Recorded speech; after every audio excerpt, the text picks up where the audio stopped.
Puji dan syukur marilah senantiasa kita ucapkan kepada Allah atas limpahan nikmat yang sangat banyak yang Allah berikan kepada kita. Nikmat iman, nikmat Islam, nikmat kita bisa melakukan kebaikan dan amal saleh. Pagi ini kita bisa merasakan nikmatnya beribadah, salat subuh berjamaah, kemudian kita duduk sejenak mempelajari agama Allah Subhanahu wa taala. Dan ini merupakan sebaik-baik nikmat dan seagung-agung nikmat yang Allah berikan kepada kita. Ketika seseorang mempelajari ilmu, maka teranglah jalannya. Ketika seseorang memiliki pemahaman yang benar, maka akan mudah jalannya di dalam menjalankan kehidupan ini. Akan semangat melakukan ibadah, akan terikat dengan Allah Azza wa Jalla, dan akan senantiasa menggunakan waktu dan kehidupan untuk beribadah kepadanya. Mudah-mudahan Allah Subhanahu wa taala menjadikan kita orang-orang yang senantiasa istiqamah di jalan kebaikan dan kita mengakhiri kehidupan ini dengan husnul khatimah. Amin ya rabbal alamin. Kemudian kita ucapkan salat dan salam untuk Nabi kita Muhammad sallallahu alaihi wasallam. Mudah-mudahan kita semua mendapatkan syafaatnya nanti pada hari kiamat kelak. Kita berdoa kepada Allah Subhanahu wa taala untuk kedua orang tua kita yang telah membesarkan dan mendidik kita. Semoga Allah Subhanahu wa taala ampunkan mereka, ampunkan segala dosa dan kekhilapan mereka. Allah jadikan tempat mereka tempat yang paling tinggi dan mulia di sisinya. Kemudian untuk para guru dan masyayikh kita yang telah mengajarkan ilmu, semoga Allah Subhanahu wa taala berkahi kehidupan mereka dan Allah jadikan ilmu yang mereka ajarkan sebagai ilmu yang bermanfaat baginya dan akan mengalir terus kepadanya. Kembali kita melanjutkan pembahasan tentang persiapan dan perkara penting yang mesti kita ketahui. Pagi ini terkait dengan beberapa hukum orang-orang yang mendapatkan keringanan-keringanan di bulan Ramadan. Yang pertama adalah al-musafir. Al-musafir ya, disebutkan di dalam kitab Minhajul Muslim, "Idza safara al-muslimu masafata qasar." Jika seorang bersafar dengan safar yang tidak terlalu jauh, wa hiya 48 milan. Itu sekitar 48 mil. Rakhasa lahu asy-syari' fil fitri 'ala an yaqdiya ma aftara 'inda huduri. Syariat membolehkan bagi dia untuk berbuka, ya, namun dia akan mengqadha dan menggantinya ketika dia sudah pulang atau setelah hadir di tempatnya kembali. Berdasarkan firman Allah Subhanahu wa taala, "Wa man kana maridan aw 'ala safarin fa 'iddatun min ayyamin ukhar." Orang yang sakit dan orang yang safar, maka hendaklah dia mengganti di hari-hari yang lainnya. Maka kata Syekh Abu Bakar Jazairi, "Thumma huwa in kana as-sawmu fi as-safari la yashuqqu 'alayhi fa shama lakana ahsan." Kalau seandainya puasa itu di dalam safar tidak menyulitkannya, maka lebih baik dia berpuasa. Contoh hari ini kita ke Jakarta. Itu safar apa tidak? Safar. Namun adakah kesulitan bagi seseorang dari rumah dia pergi ke airport, kemudian naik pesawat 1 jam 20 menit, turun sampai di Jakarta, dijemput sama keluarganya, atau naik angkot umum, kemudian tiba di tempat keluarganya?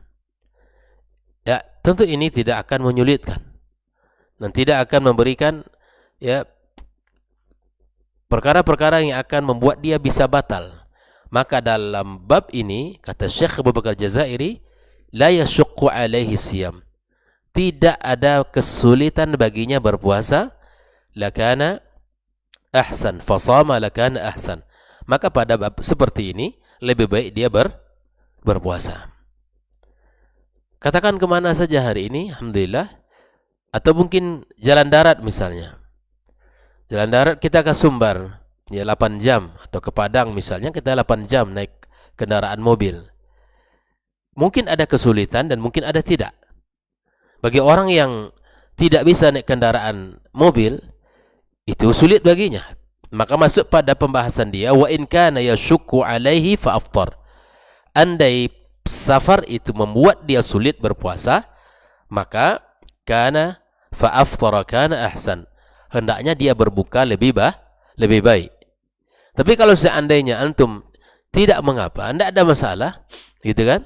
Tidak membuatkan diri kita ini berat untuk berpuasa dan tidak ada kendala dalam safar tersebut, maka di sini Syekh Abu Bakar Jabir Jazairi mengatakan, ya, kalau tidak ada kesulitan lebih baik berpuasa.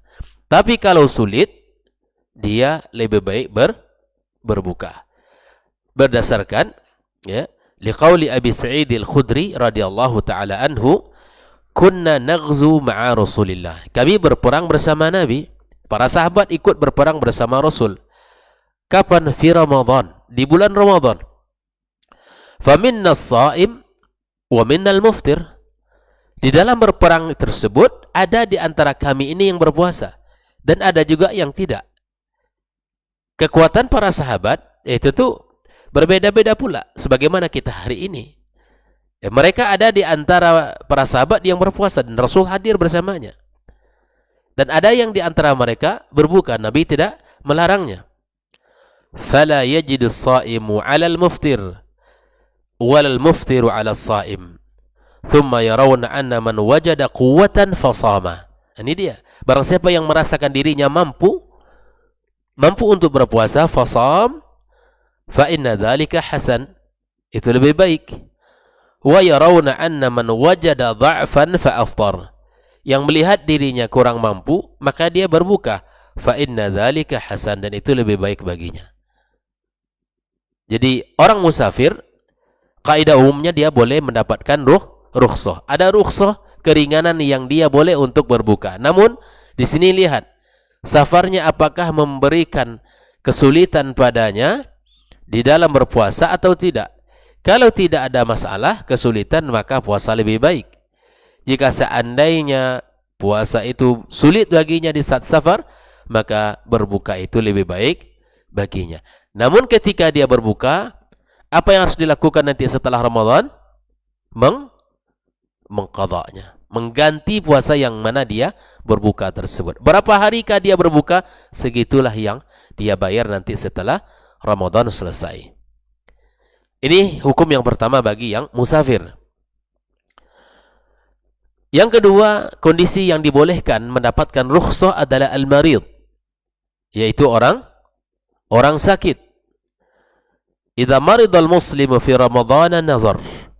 Kalau dia sakit di bulan Ramadan, lihat. Apa yang dilihat? Kondisi dia.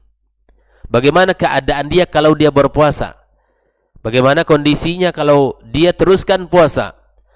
Fa in kana yaqdiru 'ala shaum, kalau dia mampu puasa bila masyaqqah atau bila masyaqqatin syadidah sham. Kalau dia mampu berpuasa tanpa ada halangan yang sangat berat, tanpa ada rintangan yang berat, maka lebih baik dia berpuasa.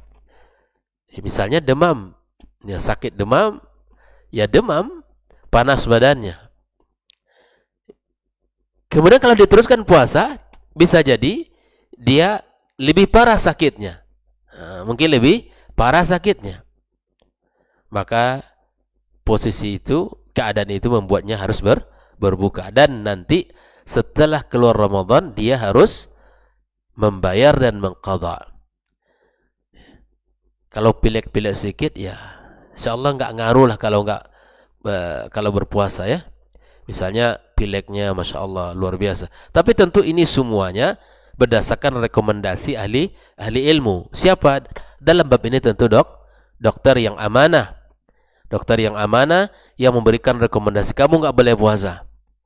Nah, wa in lam yaqdir aftar. Kalau dia tidak mampu untuk berpuasa, maka lebih baik dia berbuka saja. Tidak perlu Anda lanjutkan puasa.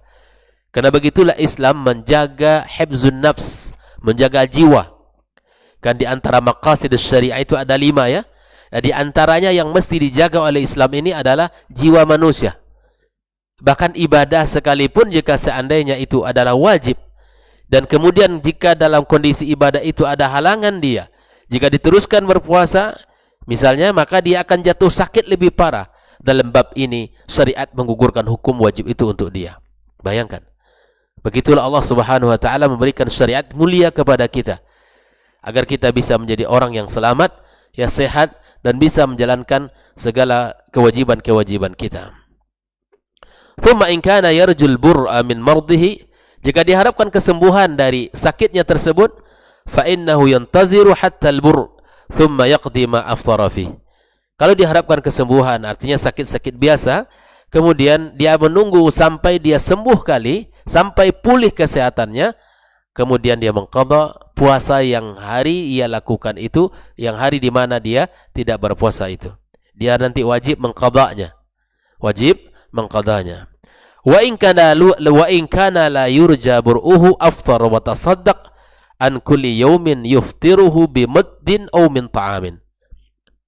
Kalau seandainya sakitnya itu tidak diharapkan kesembuhan. Ada orang yang sakitnya parah, tidak diharapkan kesembuhan. Nanti sakitnya sudah sangat, orang mungkin sudah tua, kemudian sudah berumur, sakitnya sudah terbaring sekian tahun, kemudian dia kalau tidak makan mungkin lebih parah dan seterusnya. Nah, ini la yurja bur'uhu. Andai dia nanti puasa mengqadha puasanya, itu sama saja hukumnya. Dia tidak mampu. Maka pada bab seperti ini dia wajib ya bersedekah, kemudian membayar fidyah, membayar fidyah, ay hafnati qumhin liqauli subhanahu wa ta'ala wa 'alal ladzina yutiqunahu fidyatun ta'amu miskin. Ini orang yang sakit yang diharapkan kesembuhan, dia mesti mengqadha. Orang yang sakit yang tidak diharapkan kesembuhan, maka dia harus membayarkan fidyah, memberikan makan ya orang miskin. Ini untuk orang yang sakit. Hukum kedua. Ya, hukum pertama orang musafir, kalau tidak ada masyaqqah, puasa lebih baik. Kalau ada masyaqqah, berbuka lebih baik, dan hukumnya nanti mengqadha setelah selesai Ramadan. Adapun orang yang sakit, lihat sakitnya. Kalau sakitnya diharapkan kesembuhan, atau orang yang sakit, pertama, jika tidak membahayakan, lebih baik dia berpuasa. Tapi sakitnya membahayakan, maka lebih baik berbuka. Orang yang sakit dan diharapkan kesembuhan wajib diqadha. Dan orang yang sakit sulit diharapkan kesembuhan, maka dia cukup membayarkan fidyah, tidak mengqadhanya.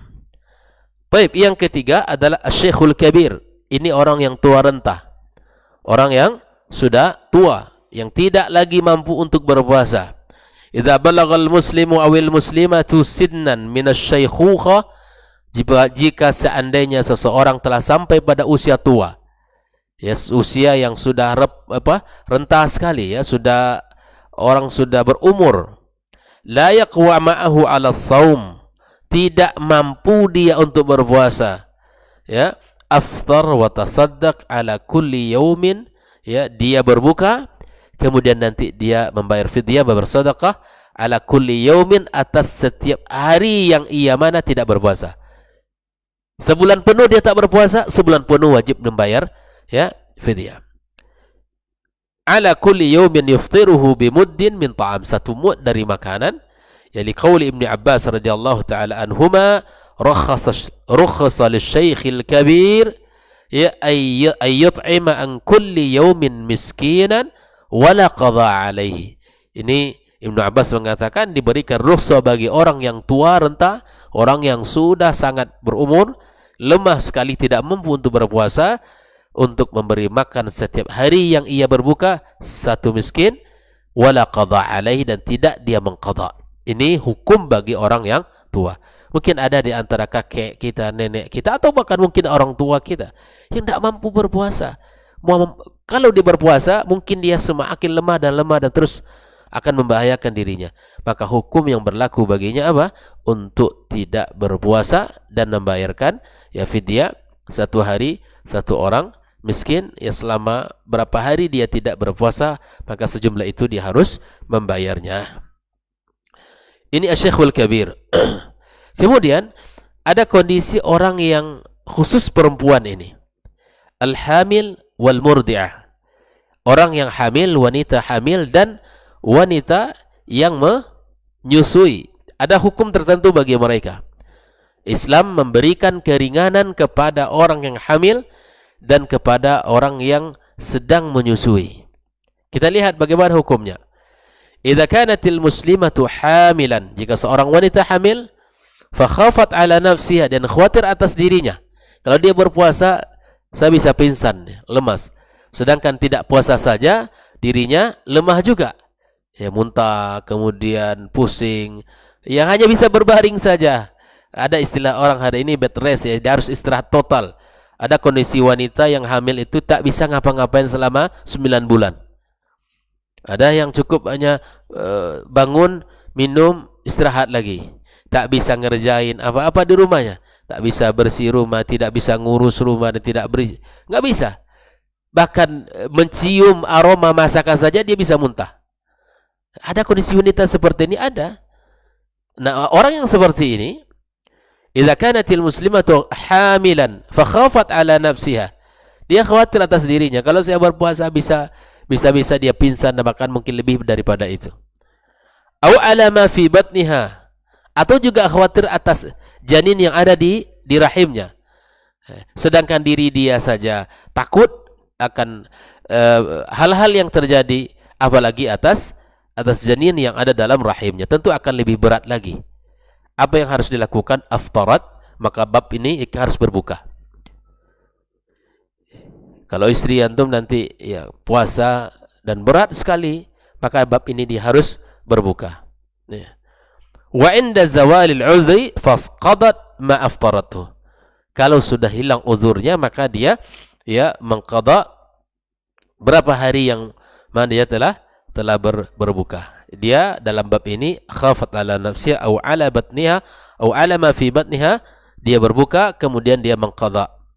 Wa in kanat musiratan tasaddaqat ma kulli yawmin tasumuhu bimut min qumhin fayakunu akmal laha wa a'zama ajra. Dan kata Syekh Abu Bakar ya Al-Jazairi, jika seandainya kondisinya sulit, kondisinya mudah, ya mampu, maka lebih baik dia mengqada kemudian ditambah dengan bersedekah. Kata beliau, fayakunu akmalu laha wa a'zamu ajra. Ini lebih sempurna dan lebih besar pahalanya. Dia tidak cukup hanya mengqada, tetapi dia juga harus bersedekah jika seandainya memiliki kemampuan dan kelapangan. Itu lebih besar dan lebih sempurna ibadah dan pahalanya. Wa hakadha al-hukum, kata beliau, bin nisbati ila al-murdi'ati, begitu juga hukum bagi seorang yang menyusui.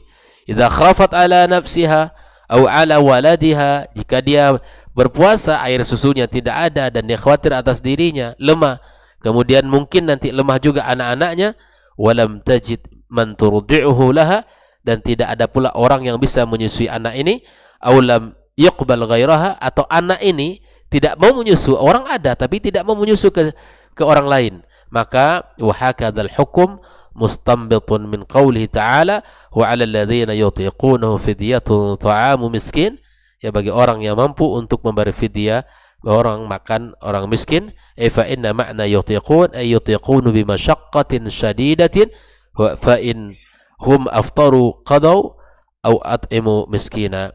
Jika seandainya mereka berbuka, maka hendaklah mengqada atau memberi makan orang miskin. Nah, inilah hukum bagi orang yang hamil dan menyusui. Maka jika seandainya takut atas dirinya dan anaknya, maka kemudian dia harus berbuka dan mengqada di hari yang lain. Baik, ada dua catatan kata beliau. Man farrata fi qada'i ramadhana biduni udhrin hatta dakhala alaihi ramadan akhar fa inna alaihi ayut'ima makana kulli yawmin yaqdihi miskina. Orang-orang yang tidak iltizam, berlebihan atau lalai terhadap mengqada Ramadan tanpa ada uzur, ya, sampai masuk pula Ramadan berikutnya, maka hendaklah dia memberikan makan setiap satu hari, ya, yang digantinya, yang diqadanya itu seorang miskin. Yang kedua kata beliau, man mata minal muslimina wa alaihi siyam qadahu anhu waliyuhu. Ada orang yang berhutang puasa kemudian meninggal dunia, maka dibayar oleh walinya. Liqaulih sallallahu alaihi wasallam, man mata wa alaihi siyamun sama anhu waliyuhu. Bisa digantikan oleh siapapun dari walinya. Orang berpuasa sudah meninggal dunia, gugurkah puasanya? Tidak. Hutang puasa itu digantikan oleh walinya. Wa qaulihi liman sa'alahu qailan inna ummi matat wa 'alaiha shaumu syahrin afa aqdihi anha. Kata seorang yang bertanya ya kepada Rasul sallallahu alaihi wasallam, ibu saya meninggal dunia dan dia punya hutang puasa, apakah saya menggantinya? Qala na'am. Nabi mengatakan, iya, kamu wajib menggantinya. Fadainullahi ahaq wa ayyuqda. Hutang kepada Allah wajib lebih utama untuk kita ganti. Inilah kondisi-kondisi orang-orang yang sebenarnya mendapatkan rukhsah, tapi kemudian jika seandainya dia tidak berbuka, maka ada hukum-hukum tertentu yang berlaku padanya. Orang musafir, orang yang sakit, ya, orang yang sudah tua renta, orang yang hamil dan menyusui. Bagi masing-masing mereka ini ada hukum tertentu, dan bagi mereka ada rukhsah.